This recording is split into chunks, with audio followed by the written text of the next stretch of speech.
home button may or may not show on your particular iPhone, again, depending on which model you have. The home button allows you to unlock your device from the sleep mode. It displays the icons for your apps, such as phone, messages, etc.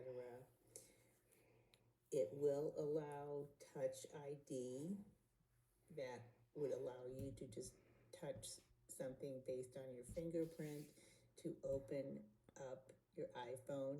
That will be discussed a little bit later, as we're just focusing on the screen right now.